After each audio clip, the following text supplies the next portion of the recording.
Bonjour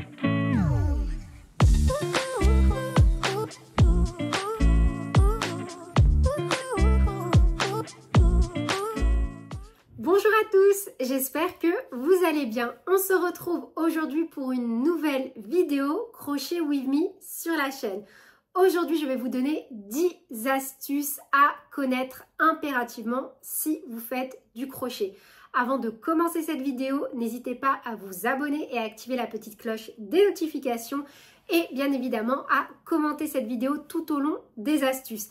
Dites-moi également dès à présent en commentaire quelles sont vos astuces que vous recommanderiez à une personne qui crochette. Cette vidéo est donc la rediffusion partielle du live du jeudi consacré donc aux membres de la chaîne.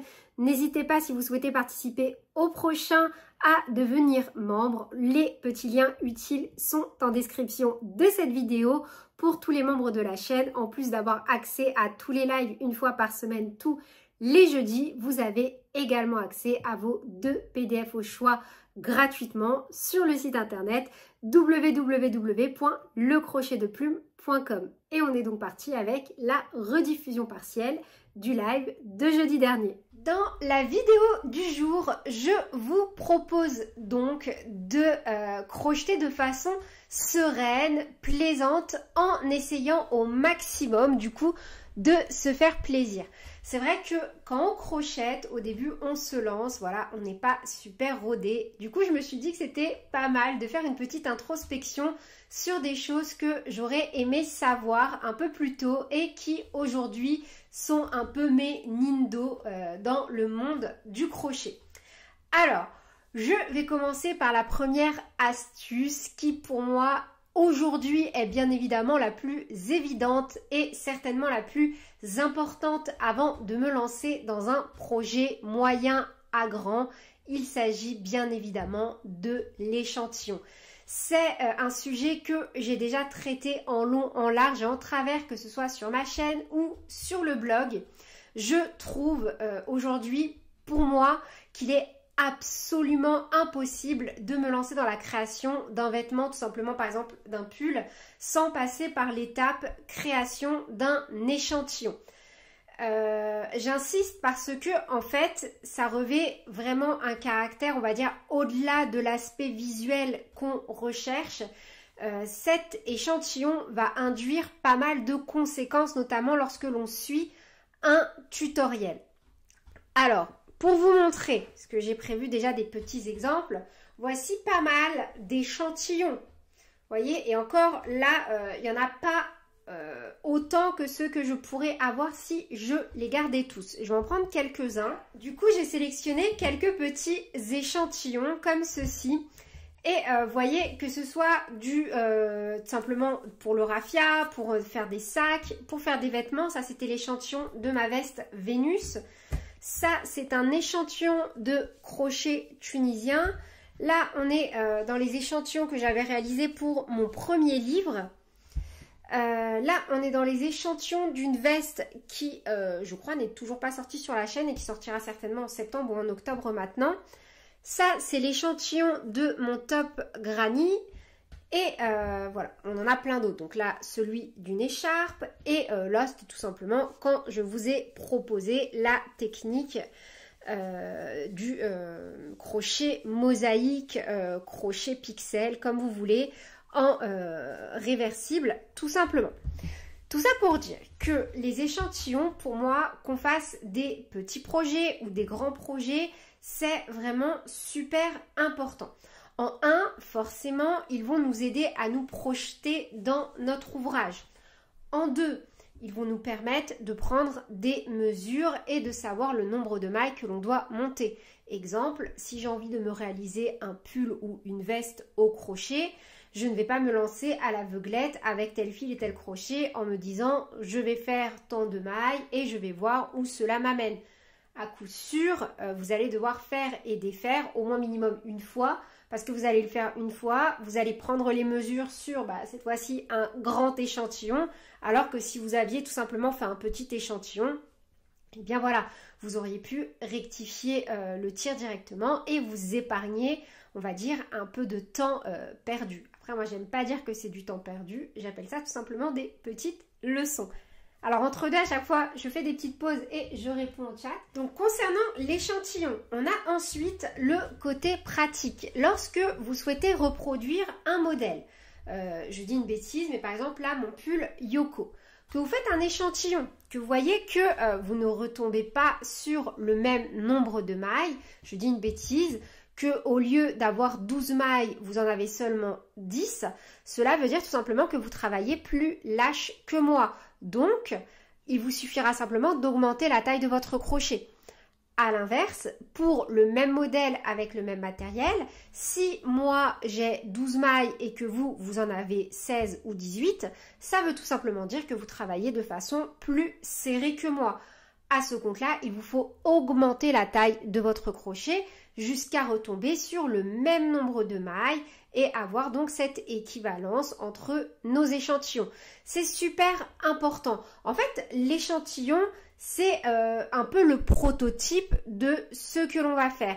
Et à force d'en faire, vous allez également vous faire la main et pouvoir partir sur la création de vos propres projets. En tout cas, pour moi, c'est sûr et certain que voilà, l'échantillon est indispensable et ce serait l'astuce, la numéro 1 que je me recommanderais en tant que débutante au crochet, tout simplement.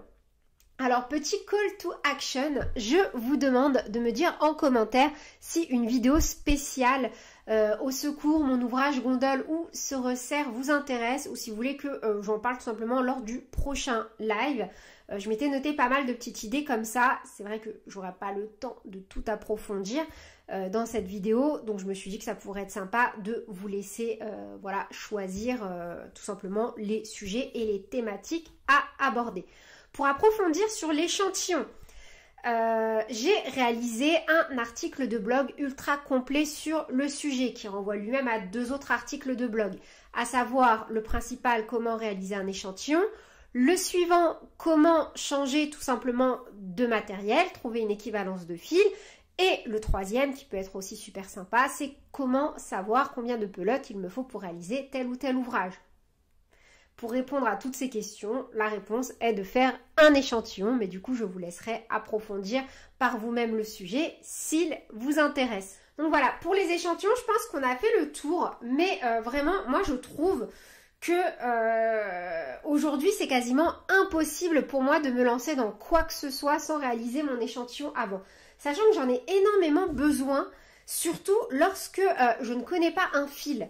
Pour l'appréhender, il y a aussi cet aspect, voilà, on va laver, on va bloquer notre petit échantillon. Et si on veut savoir exactement comment va ressortir le fil, et bien finalement, c'est qu'à l'issue du blocage qu'on aura un rendu, un aspect définitif de notre ouvrage. Moi vraiment, l'échantillon, astuce numéro 1, je la valide à 10 000%. Dites-le moi en commentaire si vous êtes team, je fais un échantillon ou oh là là, j'ai toujours fait 100 et je continuerai à faire 100. Voilà, et vous avez entièrement le droit. On va ensuite passer au petit marqueur. Ça me fait rigoler d'avoir le micro comme ça en face de moi, j'ai l'impression... Alors, peut-être que je vais descendre un petit peu de la chaise. C'est pas mal. J'ai l'impression d'être dans les séries américaines où il y a les annonces au collège faites et que c'est moi qui les fais. Pour l'astuce numéro 2, je vais donc vous proposer d'utiliser tout simplement des petits marqueurs. Alors peut-être que les tenir comme ça, c'était pas la meilleure façon. Alors, il en existe de différentes sortes. Ceux du crochet et du tricot ne sont pas les mêmes parce qu'on m'a déjà posé la question. En général, ceux du tricot, ils se présentent plutôt comme ceci.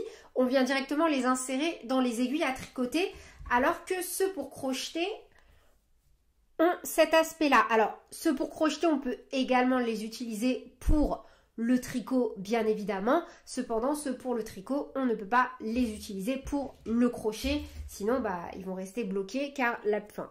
Moi, en tout cas, les premiers que j'ai eu quand j'ai commencé le tricot, c'était des ronds comme ça. Alors peut-être que maintenant il existe des modèles un peu comme les... Bon là c'est juste une boucle d'oreille parce que voilà des fois bah j'ai pas de marqueur sous la main alors je fais avec ce que j'ai. On peut également utiliser des barrettes toutes simples. Alors attendez, je vais essayer de vous en montrer. Voilà, on peut également utiliser des petites barrettes toutes simples, comme celle-ci en fait, tout simplement. Ça m'arrive également quand, voilà, des fois ça m'arrive, hein, je suis dans une salle d'attente, j'ai pas de marqueur sous la main, alors que des petites barrettes comme ça, j'en ai quasiment tout le temps dans mon sac. Et c'est tout aussi bien en vrai, des fois il n'y a pas besoin de se prendre plus la tête que ça. Alors concernant les marqueurs, quelle est leur utilité première? Ils servent tout simplement à venir créer des repères, que ce soit pour marquer la première maille, la dernière maille, une certaine maille que l'on veut repérer, l'endroit ou l'envers de l'ouvrage, si on a du mal à se repérer. Voilà, c'est un repère, tout simplement le marqueur de maille. On peut en créer des mignons, hein. Moi il m'est arrivé d'en créer des tout mignons, notamment pour Halloween, tout simplement avec hop, une petite pince crabe, un petit anneau et un petit breloque. Je sais qu'il y a des sites spécialisés. Moi, je vous avais fait une vidéo que je vous mettrai en description de celle-ci. D'ailleurs, tous les liens utiles, que ce soit le pull que je porte, toutes les techniques dont je vais vous parler, pour l'échantillon, les marqueurs, etc. Vous avez tous les liens directs en description de cette vidéo. Donc les marqueurs, on peut les créer nous-mêmes. On peut utiliser une perle, un breloque, des petits anneaux. Je sais pas si j'ai... Ah si, j'en ai du matériel. J'ai du matériel d'ailleurs que je vous mets dans les crochets With Me. Vous voyez, des petites choses comme ça en fait. C'est tout bateau, hein. Il suffit d'avoir une petite pince crabe, quelques petits outils et le tour est joué. Je sais qu'il y a des sites, donc je vous disais, spécialisés dans les marqueurs pour en avoir des mignons, des tout cute. Moi j'aime beaucoup, je trouve que voilà, c'est important d'avoir du matériel qui nous plaît. Quand on crochette, au début forcément on n'investit pas, mais au fur et à mesure que la passion devient dévorante, on se fait plaisir comme on veut, comme on peut, bien évidemment. Voilà, moi ça fait partie des choses que je trouve assez importantes. Et d'ailleurs ce qui est marrant, c'est que j'ai l'impression que j'utilise pas les mêmes marqueurs en fonction de mon humeur, de mes moods, des projets que j'utilise. Des fois, c'est des petites réflexions que je me fais à moi-même, voilà, tout simplement. Ou des fois, quand j'utilise forcément des grosses fibres, des grosses laines, je vais utiliser plutôt ce type de marqueur bien large afin de ne pas venir abîmer mon ouvrage avec des petites pince crabe. Donc le tutoriel pour vous apprendre en pas à pas à créer les vôtres sera en description de cette vidéo. Mais voilà, c'est vraiment tout bateau. Une pince crabe, un anneau, un breloque et c'est fini. Ou alors vous faites plaisir, vous les achetez tout fait. C'est comme vous voulez. N'hésitez pas à participer avec le hashtag vlog crochet à la box mystère qui vous est proposé dans chaque crochet With Me. En ce moment, c'est vrai que j'y mets des petits marqueurs, enfin pas mal de petites choses, voilà. Comme vous pouvez le voir, j'ai quand même épuré. J'ai enlevé pas mal. Ça a l'air d'être dense, mais c'est parce que j'ai ramené tous mes fils de ma cave. Je vais être honnête avec vous, j'avais au moins 4 gros cartons. Enfin, quand je dis 4 gros cartons, c'est les cartons, je crois, de la taille small qu'on peut tout trouver dans les magasins genre Gastorama. 2 pelotes de laine, plus un sac Leclerc Craft, là, de Leclerc Drive. 2 pelotes. J'ai passé mon week-end à faire du tri. Et je crois que j'y étais encore lundi et mardi. Donc c'est pas grave. Au moins c'est fait. Et je crois que j'ai des stocks de box mystère pour au moins l'année complète, c'est sûr et certain.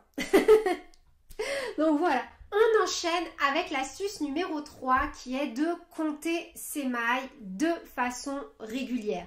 Ça peut paraître bête, mais par exemple, moi quand je travaille en tour, alors je ne vais pas toutes les compter, 1, 2, 3, 4, etc. Mais on va dire, voilà, un rang sur 3, un rang sur 4.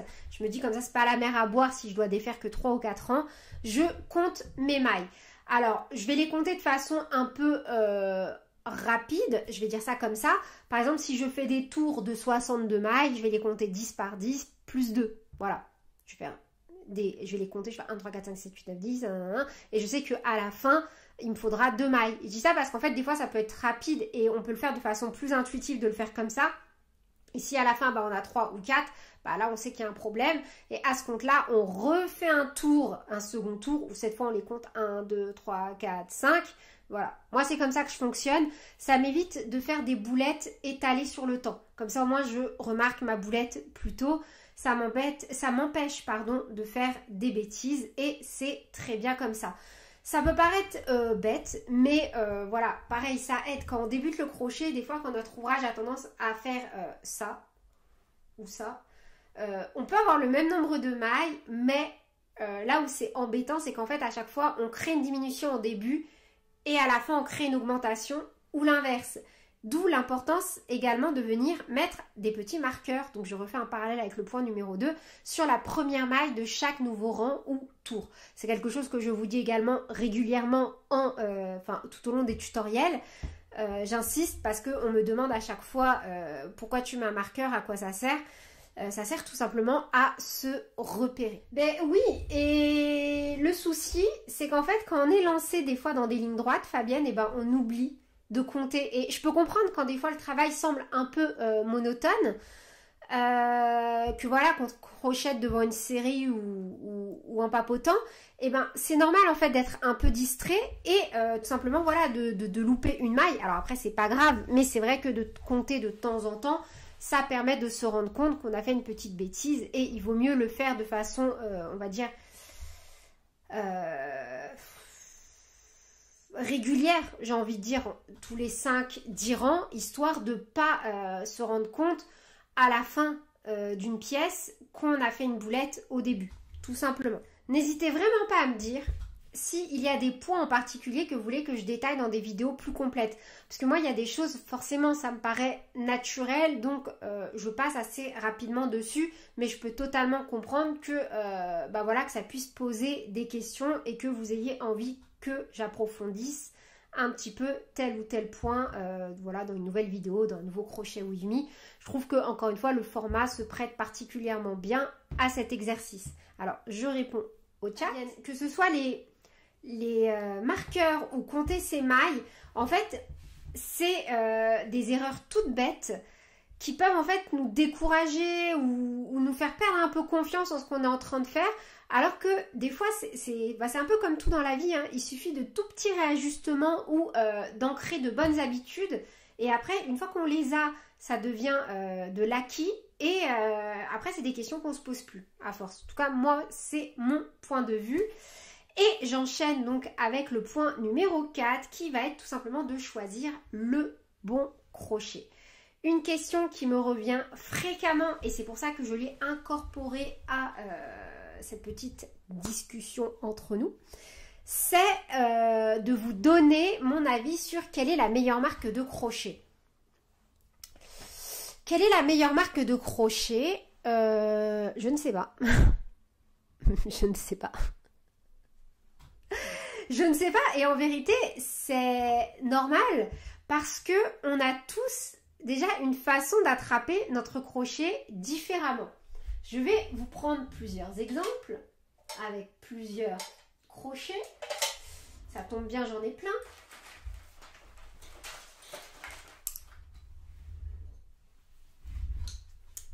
Alors, voilà, youps, 6 crochets différents. Et j'ai reçu un message. Quel est le meilleur des 6? Alors, moi, ma préférence, c'est celui-ci. Bien évidemment, pas parce que c'est le meilleur crochet du monde. J'aurais même pu vous proposer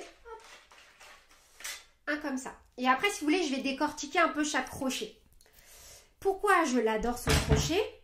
Parce que, tout simplement, il épouse parfaitement ma façon à moi de tenir un crochet, celle qui me permet le plus de confort lorsque je crochette. Ces crochets-là, en fait, déjà, pour moi, ils sont polyvalents parce que quand je vais travailler avec des petites têtes de crochet, je vais avoir tendance à le tenir un peu plus bas car on sera un peu plus dans de la précision. Après, en fonction de la matière, si par exemple je travaille un fil du lin, un fil ou du coton, je préfère tenir mon crochet comme ça, comme un couteau. Vous voyez, je vais avoir tendance à le tenir différemment. Et de nouveau, si je travaille un fil souple et que je suis dans de la précision, je vais tenir mon crochet comme un stylo. Et en fait, on s'adapte et le crochet doit également s'adapter à nous. Celui-ci, moi, je l'adore, mais c'est dommage si je vous dis que c'est le meilleur que vous l'achetez. En plus, il a un certain prix. C'est la marque Furls. Et qu'il ne vous plaît pas. C'est pour ça que quel est le bon crochet? Je pense que des crochets, ça se teste. Ensuite, on a ce type de crochet qui est plat. Voilà, on ne va pas être sur une prise en main avec un cylindre. On va être vraiment sur quelque chose de plus aplati. Il est ergonomique comme celui-ci. Les deux le sont, mais ils ont une prise différente. Ça, c'est bon. Après, on a les crochets vendus par Plassard avec un embout ergonomique. Alors, ces crochets-là, moi, je les adore quand je travaille des sacs. La prise en main, je le prends comme un couteau, du coup, celui à prise plate. Et vraiment, il me permet d'avoir une excellente tenue de mon crochet et également d'avoir une tension vraiment super régulière. Ça, c'est les unicorns de la marque Adi. C'est la marque Langyarn qui me les a fait découvrir. Pareil, je les adore. Moi, de toute façon, j'ai une grande préférence pour les mancherons. C'est vrai que, on va dire, quand je fais des vêtements ou que je travaille des fils lambda, type coton, laine, alpaga, je préfère ce type de manche. Pour crocheter, pour moi, il n'y a pas mieux. Ensuite, là, on est dans les crochets pony, si je dis pas de bêtises. Pareil, on a un manche un peu similaire à celui-ci, un peu aplati. Alors, sauf que là, on est sur du... Enfin, les deux sont en plastique, mais là, on est sur quelque chose de plus doux et de... Ouais, de plus doux, tout simplement, un peu velouté. Là, on est plus sur un toucher plastique, quoique il reste quand même assez doux, hein, celui-ci.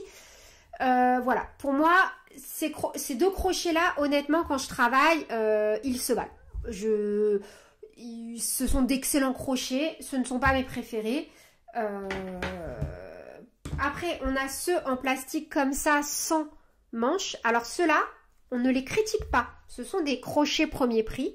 Attention, ils sont excellents pour débuter le crochet, pour voir si ça nous plaît ou pas. Et en plus de ça, ils sont excellents pour travailler des fils difficiles, comme du raffia ou de la jute. J'ai cassé au moins 5 ou 6 crochets tulipes en crochetant avec de la jute, du raffia et autres fils type coton macramé. Mais vraiment, une horreur. Donc, on ne critique pas les crochets tout simples. Franchement, j'ai bifurqué tellement de fois sur ce type de crochet. Je commençais mes anciens sacs avec un tulipe devant la caméra parce que comme c'est rouge, ça se voit beaucoup mieux à l'écran. C'est d'ailleurs pour ça que je les ai un peu switchés, sauf quand j'ai pas les tailles, parce que ceux-là, je crois qu'ils s'arrêtent à la taille, enfin qui débutent à la taille 4. J'ai switché avec ceux-là parce qu'ils sont foncés, ils sont en bois d'ébène. Je rigole, ça c'est l'instant rigolo où vous pouvez rigoler et où moi, j'étais à deux doigts de pleurer. Je commençais mes prises de sacs sur YouTube avec ceux-là et j'étais comme ça, heureusement que vous ne voyez pas ma tête. Pitié de casse pas, pitié de casse pas, pitié le manche, reste accroché. Et une fois en caméra, je crois que c'est quand je faisais le sac Gabriel, si je dis pas de bêtises, ou le Maeva, je sais plus.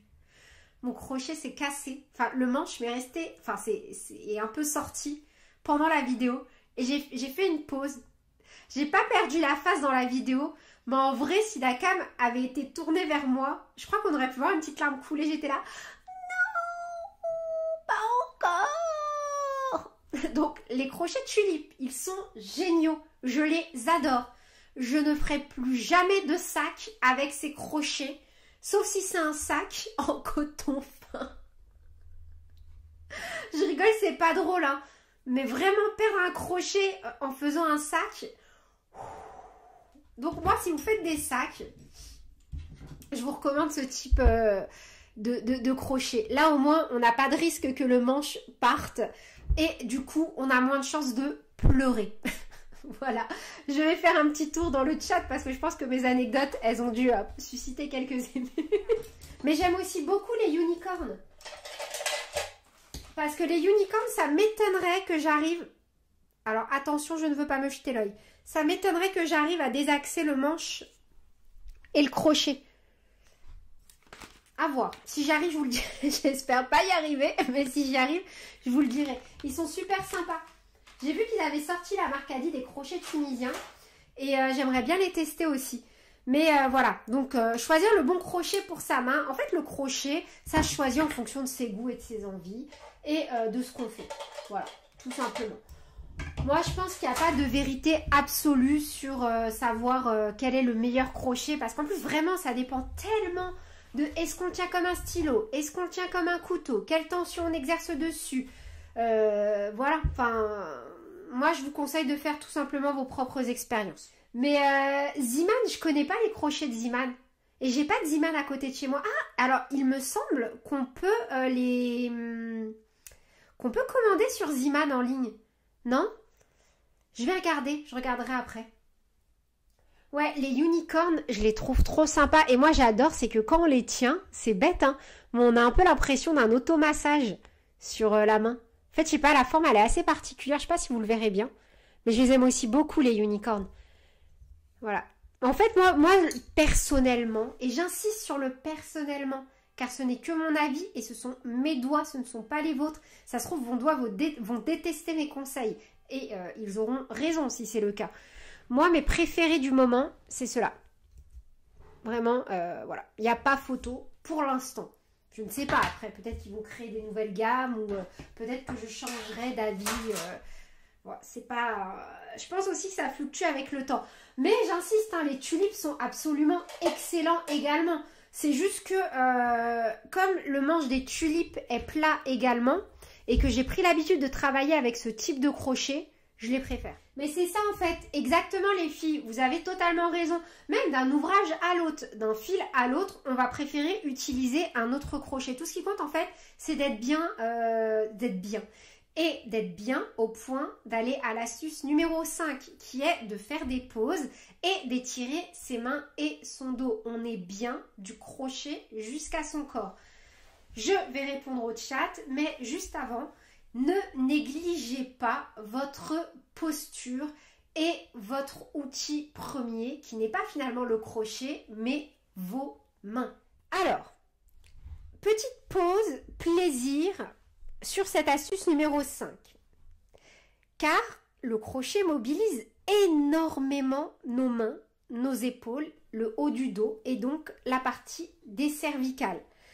Quand on est absorbé par ce que l'on fait, et croyez-moi, ça m'arrive très souvent, on oublie de faire des pauses et le pire, c'est qu'en fait, on fait tout l'inverse d'avoir une bonne posture. On ne respecte pas non plus la tension qu'on exerce dans notre ouvrage parce qu'on se crispe au fur et à mesure et d'un coup la tension devient plus serrée. C'est quelque chose qui peut ressortir parfois, c'est quand on me dit au début mon ouvrage était bien puis d'un coup ça s'est resserré ou ça s'est élargi. Ça veut dire deux choses. La première, c'est que soit la tension régulière n'est pas acquise et que la personne qui a travaillé a fait, je sais pas, une pause de 2-3 jours, qu'elle a repris son ouvrage et qu'elle n'a pas mis la même tension parce qu'elle n'avait pas la même posture qu'au moment où elle a fait le début de l'ouvrage, soit que la personne, en fait, se crispe au fur et à mesure qu'elle crochette parce qu'elle ne fait pas de pause et du coup, on peut obtenir une tension plus serrée. Oui, ça arrive. Et ça arrive bien plus souvent que ce que l'on pense. C'est ce qui fait que parfois, au sein même d'un travail, notamment des top down, on peut avoir l'impression des fois d'avoir des mailles irrégulières, alors qu'on a fait tout pareil. Alors, comment je peux tourner cette astuce? Moi, alors là, j'ai pas ma montre parce qu'elle charge, mais j'ai ma montre qui me rappelle que je dois me lever toutes les heures. Voilà, toutes les heures, je prends l'habitude de me lever, de faire quelques pas, je range. En fait, c'est ça, c'est que toutes les heures, quand ma montre sonne, je me lève et je fais 2-3 minutes de rangement dans la maison. Voilà, toujours un truc à faire, un verre à rincer, des feuilles à mettre ailleurs, des stylos à ranger, des crayons à tailler, ce que vous voulez.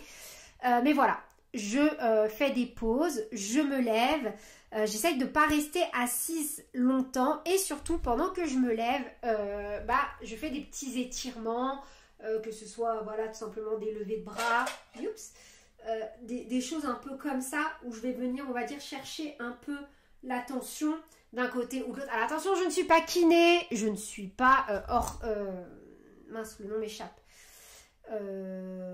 Mince, vous allez m'aider en commentaire, s'il vous plaît. Je cherche le nom. du spécialiste du craquage des os. Ostéopathe, voilà. Je ne suis pas ostéopathe, je vous dis simplement ce que moi je fais. Je m'étire, je prends également soin de mes petites mains, entre deux. Voilà, je mets régulièrement, ce n'est pas un placement de produit, je ne suis pas une influenceuse. Je mets régulièrement des petites crèmes sur mes mains, je les hydrate, j'hydrate mes poignets, je prends soin tout simplement de moi aussi.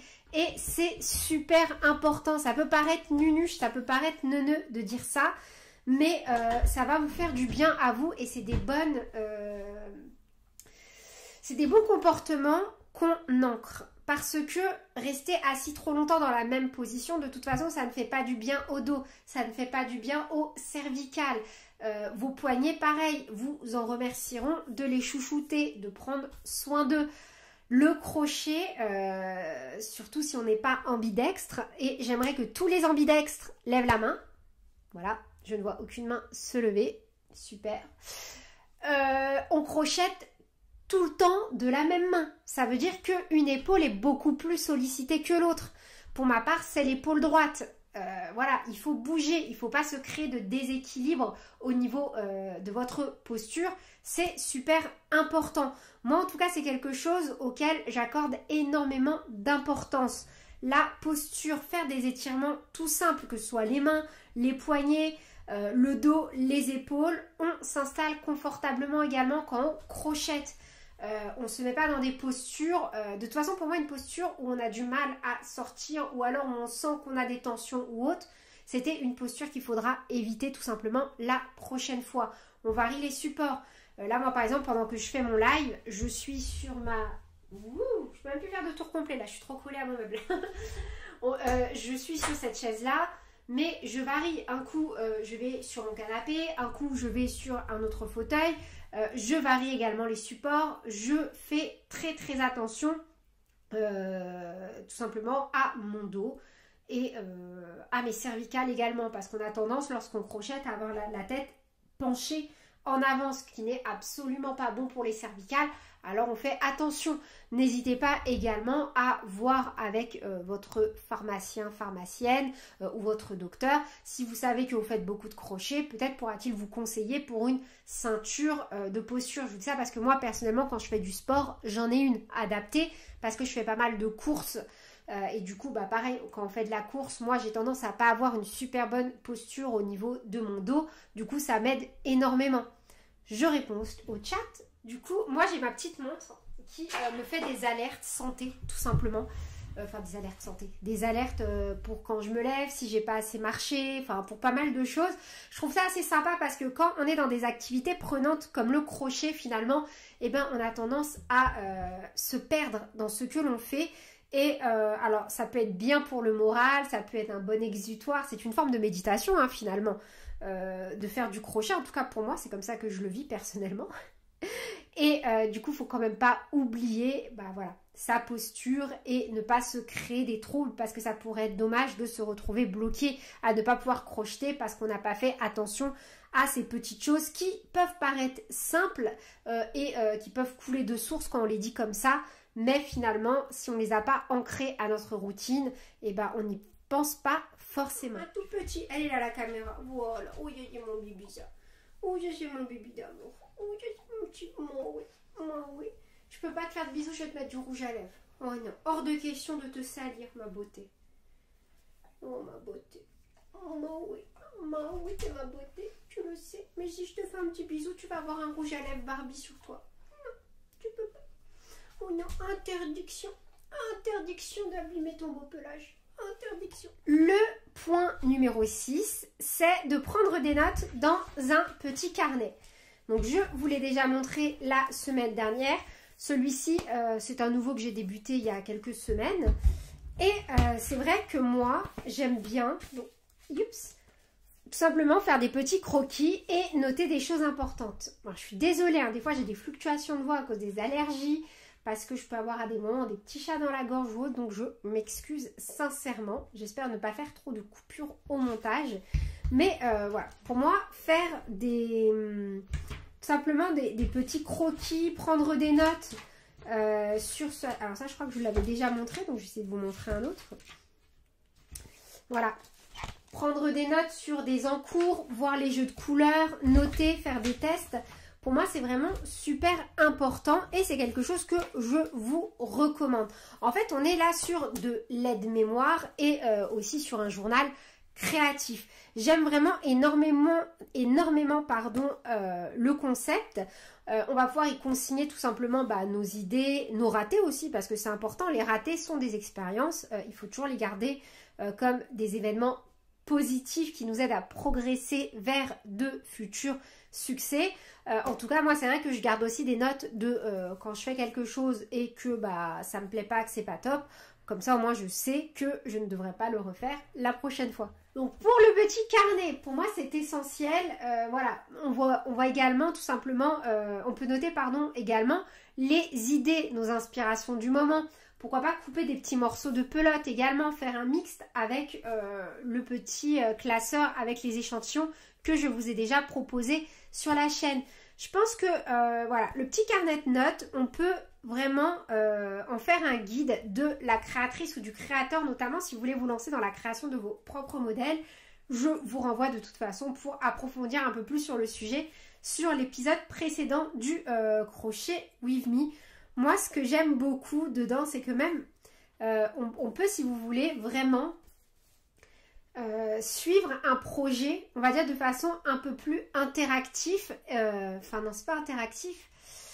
Étape par étape. Et je trouve que c'est super motivant lorsqu'en fait, on voit un projet augmenter step by step. On peut tout simplement, voilà, être satisfait de l'ouvrage qui progresse tout simplement. Que des fois quand on se lance dans des grosses structures, que c'est assez redondant, qu'on ne prend pas de notes, je trouve que des fois on peut se lasser. Moi sur mes premiers ouvrages, ça m'est déjà arrivé de laisser tomber des ouvrages en cours parce qu'en fait je m'étais lancée dans un projet pas dur, mais en fait il était ennuyant. Et je faisais peut-être rien à côté pour le rendre un peu plus fun. Et maintenant, je sais que le fait d'écrire, de prendre des notes, de mettre au fur et à mesure combien de pelotes j'ai utilisé, tout, on va dire ça crée une espèce de dynamique autour de ce que je suis en train de faire qui me permet en fait de ne pas m'ennuyer. Alors, petit tour dans le chat. Pour le carnet de notes, je ne sais pas trop quoi dire de plus.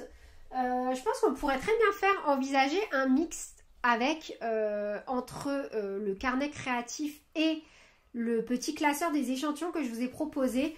Après, à ce compte-là, rester sur des spirales. Je trouve que c'est plus facile à utiliser de tourner les pages directement parce que des fois, voilà, ça peut être embêtant quand on n'a pas les spirales, si on s'amuse à coller pas mal de choses. Moi, c'est vrai que là, c'est parce que c'est le début, mais normalement, j'ai vocation à coller pas mal d'étiquettes ou d'autres choses, des modèles, des photos de magazines, des fois, quand je tombe sur des choses qui me plaisent vraiment et que j'ai envie de les refaire. Voilà. Alors, idem pour les fils. Moi, c'est vrai que j'ai tendance à coller les étiquettes des fils que j'utilise. Tout simplement, bon, quand je les ai pas, j'écris dedans. Mais pour moi, le carnet créatif, c'est un outil assez indispensable et que je vous recommande en fait dès vos prémices de crocheteuse ou crocheteur. Ensuite, on bifurque. Ah non, non. Est-ce que Monique, tu es là? Ce n'est pas grave si tu n'es plus là. Monique, pour répondre à ta question, du coup, je vais l'incorporer dans le point numéro 6. Tu parlais du fait que tu voulais faire un modèle avec un fil, mais le fil n'existe plus. Je crois que c'était ça. Du coup, dis-moi si je me trompe, je rectifierai. Alors, sur ce point, voilà. Eh bien oui, mais c'est excellent. Tu vois, encore grâce à toi, Monique, en plus, et Fabienne. Vous pouvez également, bien évidemment, dans votre carnet créatif, prendre les tailles et les mesures des gens pour qui vous créez. Comme ça, vous les demandez une fois et pas 72 fois. Voilà, c'est vrai que ça peut être aussi utile dans ce sens-là. Moi, les fils, et je comprends totalement votre frustration, ça arrive assez fréquemment que, malheureusement, que j'ai fait un tutoriel et qu'un an, 2 ans après, le fil n'existe plus. Vraiment, je n'y peux rien. Voilà. je ne vends pas de pelote, malgré le stock énorme que j'ai derrière moi. Je ne vends pas de fil, je ne suis pas la commerciale de telle ou telle marque. C'est un sujet que j'avais déjà abordé lors du live précédent. Moi, que vous utilisez un fil ou l'autre, ça m'est absolument égal. Ce n'est pas moi qui vais porter votre création, ce n'est pas à moi que vous allez l'offrir. Voilà, vous utilisez le fil de votre choix, le fil de vos envies. Là où c'est compliqué et embêtant, c'est si vous avez vraiment envie d'utiliser le même fil que le modèle. Et il me semble que c'était ça ta question. Voilà, tu me l'as redit. Donc la laine que tu proposes, nous ne l'avons pas forcément à la maison, mais d'autres équivalents. Eh bien, c'est une page qui est en construction sur le site, quel fil choisir, ou du coup dedans, bon, il y a déjà pas mal de choses, mais vous pouvez aller la consulter, de toute façon je la mettrai en lien dans la description de ce crochet With Me. Mon but est de vous proposer des tableaux d'équivalence de fils. Voilà. Pour moi, bien évidemment qu'on peut adapter n'importe quel ouvrage à n'importe quel fil. C'est sûr et certain. C'est même mieux, et ça va bifurquer avec mon astuce numéro 8, mais pour l'instant je reste je reste dans la 6.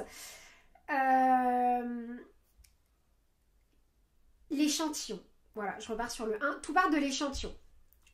En vérité, trouver une équivalence de fil, c'est pas compliqué. Des fois, ce qui va changer, ça va être la lourdeur de l'ouvrage. On peut avoir un fil, je dis une bêtise, deux pelotes pèsent 50 grammes.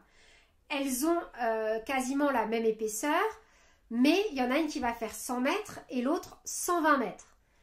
On va faire un échantillon, on va avoir le même. En fait, ça veut simplement dire qu'on aura un fil qui est plus lourd que l'autre. Voilà, la plupart du temps, c'est juste ça que ça veut dire. Ça veut dire qu'on aura exactement le même échantillon, juste on aura un fil plus lourd. Par exemple, alors là, dans mes souvenirs, c'est un mélange d'alpaga et de soie, je ne sais plus. Je crois que c'est que l'alpaga. J'ai un gros doute. Est-ce qu'il me reste une pelote? En plus, je n'ai même plus de pelote de Yoko à portée de main. Comme ça, de tête, je dirais que c'est de l'alpaga. Il est super léger ce pull. Il est méga léger. Mais j'aurais pu avoir, je dis une bêtise, je pourrais très bien avoir le même nombre de mailles avec ce fil qui n'est pas le même et au métrage et au grammage. Ça ne veut rien dire. Il faut aussi prendre en compte des fois qu'on peut avoir simplement des variations de poids en utilisant un autre fil. Est-ce que c'est grave, est-ce que c'est pas grave? Ça, c'est à vous de voir. Moi, personnellement, quand je me fais des vêtements, j'aime bien qu'ils soient super légers à porter. Après, bien évidemment, je pourrais réaliser... Je pourrais très bien réaliser ce modèle avec un fil 100% acrylique. Voilà, ce sera juste plus lourd. J'aurai pas le même aspect, mais je pourrais suivre le patron. Oui, en fait, moi je pense que quand on a des fils qui restent à la maison et qu'on ne sait pas quoi en faire, on devrait tout simplement faire des échantillons. On fait des échantillons avec et comme ça, on voit à peu près combien de mailles on peut avoir et on les ressort au besoin. Quand tu regardes un tuto, tu vois à peu près l'épaisseur. Ou à la limite, ouais, c'est ça, faudrait se dire ça. Moi, c'est quelque chose, par exemple, que je commence à noter sur mes fiches PDF et que je devrais noter de plus en plus, enfin, donc que je vais prendre l'habitude de noter de plus en plus, c'est l'épaisseur du fil. Finalement, je pense que l'épaisseur du fil est un meilleur indicateur que le rapport métrage et grammage. Métrage-grammage, c'est important pour savoir le poids, le poids que va faire notre ouvrage par rapport au nombre de pelotes qu'on va utiliser et forcément le nombre de pelotes qu'on va acheter. Mais en vrai, on peut très bien faire ce pull avec du coton. C'est juste qu'avec du coton, il va être lourd, c'est sûr et certain. Mais on peut le faire avec du coton. Pour moi, utiliser des fils qu'on a à la maison... déjà c'est totalement une démarche que je prône. Ça fait depuis un moment que je vous le dis sur la chaîne. Moi j'ai envie de vous proposer du crochet upcyclette. Donc ouais, à part faire un échantillon, j'avoue je vois pas trop ce que je pourrais te proposer d'autre par rapport à ça. Sachant que c'est vrai qu'il n'y a pas... De toute façon, c'est une question tellement fréquente qui me revient à savoir, oui, le fil que tu proposes pour tel ou tel tutoriel n'existe plus. Ça m'est arrivé notamment pour mon top granny bleu.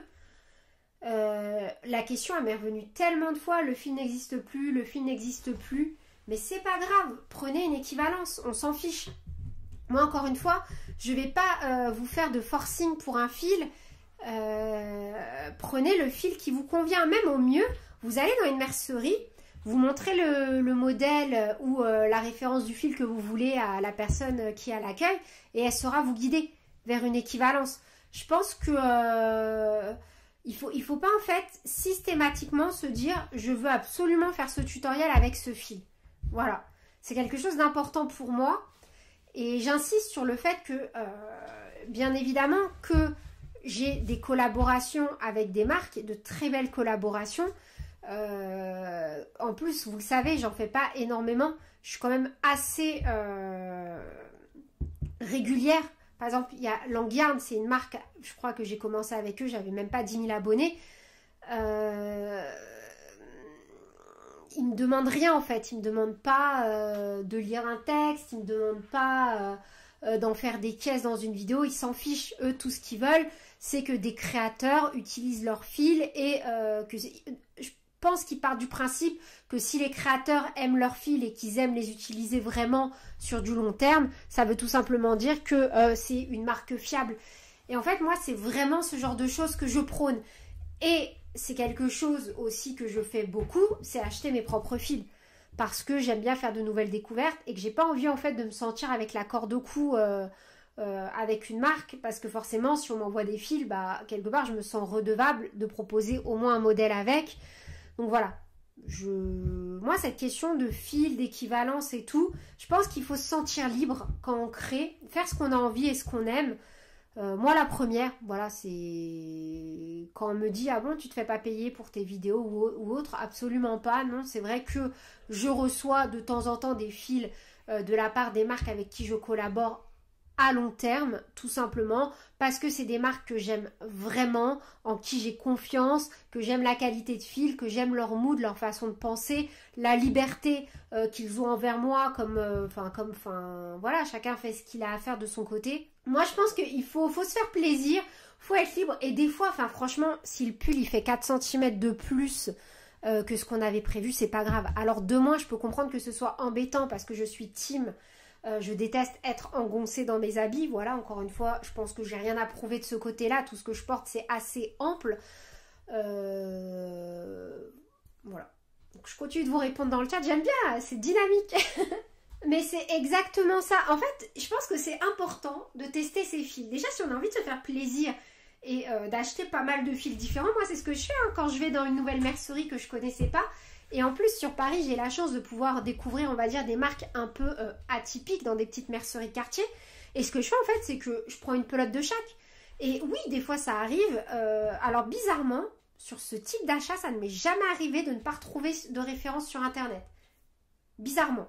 Je parle sur des marques comme... Alors, je vais vous montrer. Hein. Par exemple, sur le fil Guépard. C'est un fil, moi, que j'ai découvert personnellement dans une mercerie de quartier. Je ne connaissais pas du tout la marque avant. Quand il m'a fallu des pelotes, bah bizarrement, j'en ai trouvé partout sur Internet.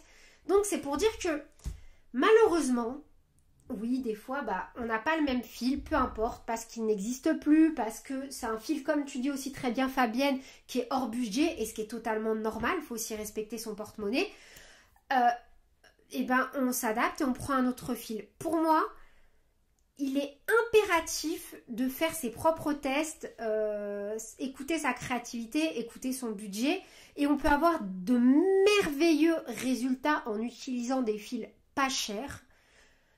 Pour moi, ça n'a rien à voir. Vraiment. Oui, un fil de qualité, bah, ça va se ressentir au niveau du toucher, au niveau de la durabilité certainement. Mais moi, je mitige mon propos. J'ai déjà travaillé des acryliques d'une qualité vraiment magnifique. Qui valent des matières belles, voilà, j'allais dire des matières nobles, après c'est vrai, faut pas exagérer non plus. Voilà, je sais pas, j'ai pas de solution miracle parce que je sais à quel point c'est frustrant et que bah on n'est pas à l'abri qu'une marque cesse une gamme ou autre. Après c'est des risques à prendre. Voilà, je sais pas quoi dire de plus sur le sujet. Je suis la première frustrée quand vous n'êtes pas content à me dire le fil n'existe plus. Mais après, il faut aussi se mettre à ma place. Moi, je ne vends pas de pelote. Voilà. Ça ne m'intéresse absolument pas. Et je ne suis pas responsable non plus. Voilà. Je peux vous proposer des solutions, mais après, je ne peux pas vous proposer de miracle non plus. Et malheureusement, si vous mettez des œillères et que vous ne voulez pas aller chercher par vous-même d'autres références de fils ou autres, donc on en revient à ce que Monique préconise et ce que je préconise aussi, c'est tout simplement d'utiliser ce que vous avez chez vous. Vous allez faire des tests, vous allez faire des échantillons, même si vous reste un reste de pelote, c'est pas grave. Et à force, en fait, de vous lancer vers l'inconnu avec des fils, en fait, vous allez commencer par connaître les fils, les fibres, voir ce qui vous plaît le plus, vous dire « Ah bah tiens, ce fil, il est un peu plus doux que celui-ci. Ah bah tiens, ce fil, il ressemble à cette marque-là. Ah bah tiens, ce fil, c'est exactement le même que celui-ci, etc. » Mais ça va être en fait au fur et à mesure de faire vos propres tests que vous allez pouvoir en fait jauger tout ça. Est-ce que ça peut être une vidéo consacrée à la question? Ça pourrait être pas mal hein, d'avoir des échanges tout autour. Moi, personnellement... je comprends pas. C'est vrai que je comprends pas quand les gens s'énervent pour ça et qui se braquent, qui veulent pas en fait faire l'effort de faire un échantillon ou autre. Parce que, et j'entends aussi hein, que les gens débutent le crochet, que pour eux c'est plus facile de suivre un modèle. Mais si le modèle il a 2 ans et que le fil il n'existe plus, je suis pas magicienne. Voilà, je suis crocheteuse, je suis pas magicienne. On enchaîne avec le sujet numéro 7, avec l'astuce numéro 7 avant que je sois prise dans un élan allergène qui commence à monter progressivement, qui est de jouer avec les couleurs et qui en fait reprend un peu ce point précédemment de tout noter dans un carnet parce qu'on va dire je vais le rattacher au versant très créatif de la chose. Pour moi c'est super important de faire des essais avec les couleurs. Le crochet mosaïque, c'est quelque chose que j'aime beaucoup. J'ai pas encore proposé de vêtements avec, parce qu'en fait, le problème du crochet mosaïque que j'ai, c'est que je vais pouvoir proposer une taille en vidéo. Je me vois mal en fait faire les explications de la taille XS à 8XL, trop compliqué parce qu'en fait, il y aura tout le temps des calculs à faire. Donc, je suis en train de voir pour proposer en fait une taille seulement. Et tout miser sur la fiche PDF à côté et sur la vidéo annexe de comment en fait réaliser du crochet mosaïque, suivre un diagramme, faire les changements de couleur propres, faire en sorte que ce soit réversible. Parce qu'en fait c'est vrai que c'est des vidéos qui me semblent un peu compliquées. Ou alors la vidéo faudrait que je la fasse en plusieurs parties. Et qu'à chaque fois je prenne vraiment le temps de tout détailler, mais j'ai peur que ce soit un cours de mathématiques plutôt qu'un cours de crochet. Mais à voir, je suis preneuse de toute idée. Tout ça pour dire que moi j'aime énormément jouer avec les couleurs et que justement ça peut revenir sur cette question qu'a soulevée Monique tout à l'heure sur utiliser les pelotes qu'on a à la maison. Ça permet également en fait d'utiliser plein de fibres et de couleurs différentes pour avoir des modèles uniques tout en utilisant nos restes de pelotes. Pareil, je pense que je ne vais pas m'étaler sur ce sujet, mais c'est des astuces que j'aurais aimé savoir avant, tout simplement pour pouvoir ne pas faire de gâchis et utiliser au maximum chaque pelote. Je trouve que c'est sympa, c'est responsable et ça me permet surtout de bifurquer sur l'astuce numéro 8 qui va être de privilégier pour ma part les fils naturels et recyclés. Moi, plus j'avance dans mes modèles, et plus c'est vrai quand je me fais des pulls ou des vestes que j'ai envie de porter et de garder longtemps, je vais miser sur des fibres animales. Voilà. Alors, j'aime aussi l'acrylique, j'aime les fibres animales, j'aime les fibres végétales. Moi, je les aime toutes. Je sais que vous, il y a différentes teams. Je sais que les fibres végétales ont un coût. Et vraiment, on peut crocheter des fibres animales, tout en étant respectueux des animaux. C'est super important. Langyarn permet des systèmes de traçabilité pour ces fibres animales, par exemple. Il n'y a pas que cette marque, mais c'est celle avec laquelle je travaille le plus de fibres animales. Du coup, j'en sais quelque chose et je trouve le concept vraiment génial. Il y a des petits QR codes à flasher et c'est vraiment super top. Ils sont méga respectueux et de l'environnement et des animaux. Moi personnellement, c'est vrai que quand je fais des vêtements, je préfère les fibres animales parce que c'est léger, c'est respirant et qu'en fait on peut les porter, qu'il fasse plus ou moins chaud ou plus ou moins froid. Parce que la température du corps en fait s'adapte plus facilement que quand on porte de l'acrylique. Après, c'est un choix personnel, c'est des idées personnelles. Ça vraiment, ça n'engage que vous. Vous faites en fonction de vos goûts, de vos envies, de votre porte-monnaie, de ce que vous voulez. Mais moi, c'est quelque chose que j'aurais aimé savoir dès le début, cette question de différence entre les fibres. Quels sont les avantages et inconvénients des fibres issues de l'industrie pétrochimique, celles végétales et celles animales. Je ne vais pas déployer plus d'informations dans ce point parce que je vais en faire une vidéo, c'est sûr et certain. Et pourquoi pas même un article de blog complet avec un tableau et voilà tout simplement des différences, avantages, inconvénients. Parce qu'aujourd'hui, quand je me fais un ouvrage que je vais porter au long terme, comme mon pull Yoko, que je porte en plein mois d'avril, parce qu'il fait encore assez froid sur Paris, je vais pas vous mentir. Au début, j'avais mis un autre top. J'avais mis mon top granny pour faire la vidéo, je l'ai enlevé, j'avais trop froid. Mais c'est pour dire que l'importance du choix des fibres est essentielle dans nos réalisations et aussi sur la durabilité. Moi, je mise également sur le recyclage maintenant parce que je suis dans une... mais pas que pour le crochet, je vous en avais déjà parlé, pardon. Je suis dans une démarche personnelle de mieux consommer. Tout simplement, je veux avoir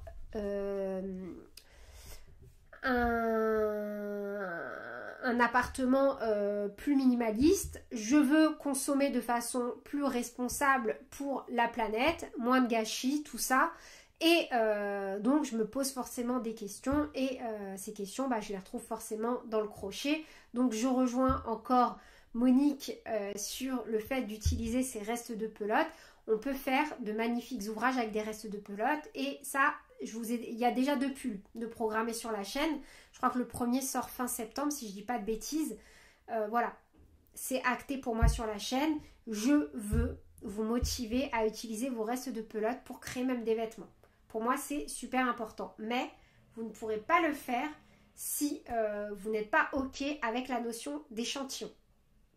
Je pose ça là comme ça. Ensuite, astuce numéro 9, et pour moi qui est également méga indispensable, c'est tout simplement le blocage. Le blocage, pour moi, est vraiment indispensable et j'aurais aimé le savoir avant. Tout simplement déjà aussi pour l'entretien des fibres. Si on ne fait pas de blocage, eh bien la première fois qu'on va laver ou offrir son ouvrage, parce que ça m'est déjà arrivé d'offrir notamment ma veste, mon kimono bleu, je l'ai fait, c'est un des premiers ouvrages que j'ai fait sur la chaîne, je l'ai offert à une amie et forcément je lui avais donné aucune indication, elle l'a lavé à la machine à laver, elle l'a étendu sur son séchoir, la veste ne ressemblait plus à rien, elle n'avait pas un kimono, elle avait une robe de chambre toute déformée, dysfonctionnelle, comme vous voulez, et c'était dommage. Pour moi, finalement, le blocage, ça s'apprend avec les bases du crochet. Que ce soit les carrés granny ou toute autre pièce, même avant l'assemblage d'un ouvrage au crochet tunisien, ça peut être vraiment super utile. Et pareil, alors pour le blocage, on fait attention aux fibres. Si on a des fibres animales, on bannit la vapeur ou alors on met une pâte mouille et pas directement. C'est de loin. Ça peut se faire, mais faites très très attention. Moi, le blocage vapeur, je vais surtout l'utiliser sur des fibres, certaines acryliques et surtout sur mes sacs. Par exemple, en raffia ou en coton macramé, parce que tout simplement, je sais que je ne vais pas abîmer mes fibres, mais je fais aussi toujours très attention. Je ne viens pas coller au maximum mon fer sur mes fibres et je mets toujours un tissu entre les deux. Donc pour finir sur le blocage, on fait attention à nos fibres. Il me semble que sur un des articles de blog que je propose, j'ai fait un petit tableau justement avec quel blocage utiliser en fonction des fibres utilisées. Voilà, ça peut être très pratique et c'est une étape bien évidemment à ne pas négliger, surtout avant l'assemblage de vos carrés granny si vous souhaitez donc assembler des petites pièces. Je peux d'ailleurs vous montrer en avant-première des carrés que j'ai bloqués, enfin j'ai débloqué tout à l'heure. Tadam! Donc vous voyez, là j'ai bloqué tous mes carrés. Petit spoiler, alerte, j'ai fait ces carrés avec donc mon fil Victoria, ce que je te disais tout à l'heure Monique. J'ai un top, donc là j'ai plus qu'à l'assembler tout simplement. Je ne sais pas quand est-ce qu'il va sortir. Dans le meilleur des cas, alors ce mois-ci non parce que j'ai le top papillon. Le mois d'après c'est un châle. Donc normalement il sort. Ah, je vais voir parce que j'ai aussi un sac en bimatière. Je vais voir. Quoi qu'il ne faut pas que je tarde à le sortir vu que c'est un top. Je vais voir. Je vais en discuter avec moi-même. Mais moi personnellement je bloque toujours mes carrés avant de venir les assembler. Astuce numéro 10 et ce sera donc la dernière astuce que je vous recommande si vous débutez le crochet ou que vous faites du crochet. C'est un truc bête mais c'est simplement de partager vos créations. Alors attention, partager vos créations ça ne veut pas forcément dire sur les réseaux sociaux. Vous pouvez tout simplement les partager en parlant à vos amis, à votre entourage, en les offrant à vos proches, en parlant au sein d'une association dans laquelle vous œuvrez. Après bien évidemment vous pouvez toujours envoyer une petite photo sur les réseaux sociaux. Moi je vous le redis, j'ai mon groupe crochet facile, je vous mettrai le lien en description de cette vidéo. Tout le monde a le droit de poster. Il y a plein de chaînes YouTube qui font du crochet qui publient dedans, que ce soit Lydia Crochet, Aline Crochet, etc. C'est un groupe de partage de crochet. La seule chose qui est interdite dessus, et mes modératrices sont au top du top dessus, c'est la tolérance zéro sur tout ce qui va être méchanceté, critique. Tout le monde peut poster, même si c'est un ouvrage, que c'est votre premier ouvrage, il n'est pas parfait, mais vous avez envie de le partager, faites-le, il n'y a aucun problème. Et je me porte garant que si quelqu'un écrit quelque chose de négatif en dessous en commentaire, la personne sera tout simplement bannie du groupe. Voilà. C'est assez facile comme concept, j'aime plutôt bien. Tolérance zéro sur le non-respect des uns et des autres.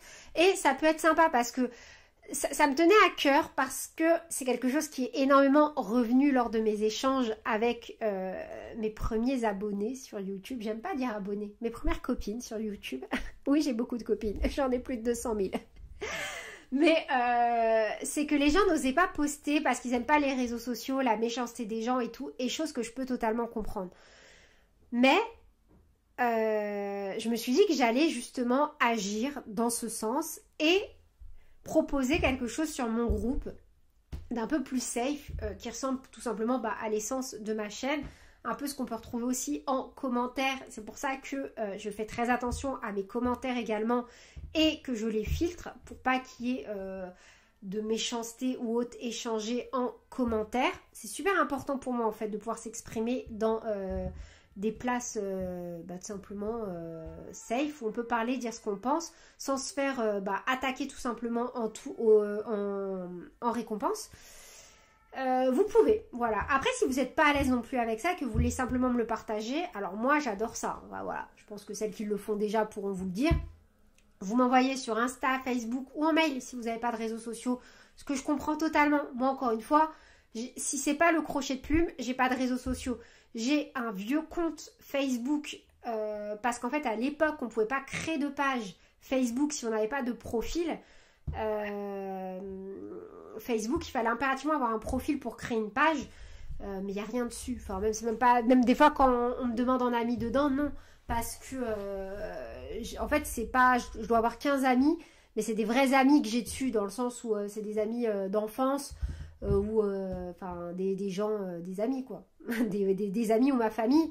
C'est pas un truc. Puis de toute façon, je sais même pas pourquoi les gens me demandent en ami dessus, sachant que je parle jamais dessus. Voilà. Il y a des posts qui se font sur ce profil, mais c'est parce que c'est partagé sur Meta. Quand je publie directement sur Instagram, ça publie aussi sur mon compte perso. Voilà. Je vous ai raconté ma vie sur les réseaux sociaux, du coup, qui est absolument inexistante en dehors du crochet de plume. Et c'est pour ça que je vous comprends à 10 000 % pour celles et ceux qui sont anti-réseaux sociaux et que vous voulez me montrer. n'hésitez pas à m'envoyer une photo par mail, ça me fait toujours super plaisir. Gardez à l'esprit que partager vos créations, c'est motivant.